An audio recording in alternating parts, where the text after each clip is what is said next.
Dorpshuis De Fjouwer in Reitsem is verhuizen naar het oude squallengebouw. Maar dat wie nog net samen klaar. We zijn in 2017 hebben we de eerste keer de brief wel eens gekregen. En nou, toen trok de fusie van de gemeente en zei dat een beetje in slaap raken. Ja, en toen, we zijn nu zo, dan ben we 3 jaar echt bezig om het vorm te krijgen. En met hulp van de gemeente en alles is het goed slagen.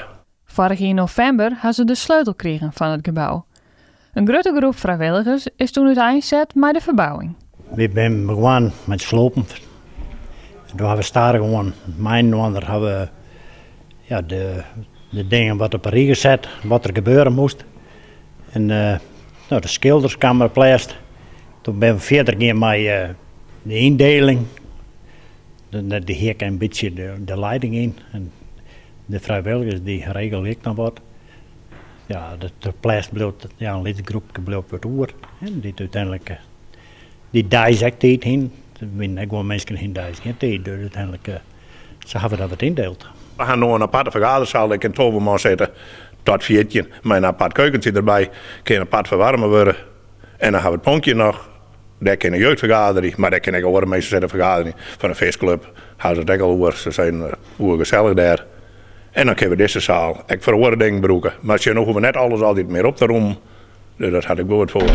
Dus ja, de berekkel gewoon die zeiden er maar bij een biljartien, weet ik het wat. En ja, kaartclub eerder, ja, op alles kan. Hè? Want we zijn ook met de kerken, is ook alles verbonden. Met biemen spullen, weet ik het wat. Dus als er een begrafenis is, dan kunnen we jerk mensen gaan.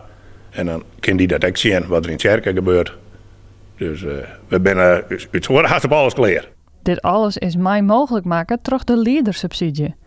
Een speciale subsidie die plattelandsontwikkeling stiepert. Deputaire Klaas Vakkinga oorhandige een bordje als aandenken. Van een mooi woord is net eten. Nee. En dat betekent in feite, uiterlijk is het net alleen. Het gaat dus net alleen om een prachtig mooi gebouw, maar er moet ook wat in gebeuren. En dat is natuurlijk hartstikke wichtig voor de leverers, maar ik weet zeker dat Jim dat hier oppakken om het op die manier te doen. Blokwezen en bij deze het boord. Ja, dankjewel. We zullen een mooi plekje verzitten. Iedereen die het meewerken had aan de realisatie van het nieuwe dwarfshuis is grutsk. Dit hebben we samen mijn ander hebben we dit oppakt en uiteindelijk het werk van het dorp. En uiteindelijk mensen, de vrijwilligers kan maken al die testen strijken. En uiteindelijk, ja, dat hebben we met plezier gedaan. Toen hebben we de aanstaan wat omgekleid, maar nog wat, de laatste dingen had nog wat. Maar dat was dan, ja, ben we hier trots op, wat we mijn onder hadden. De corona had ons wel een beetje geholpen. Om mensen die hier net zo vallen, die willen graag vrijwillig. Nou, dat hebben we mij, dat hebben we al je knap diend, dacht ik. Ja, met z'n allen. Dat is het mooiste.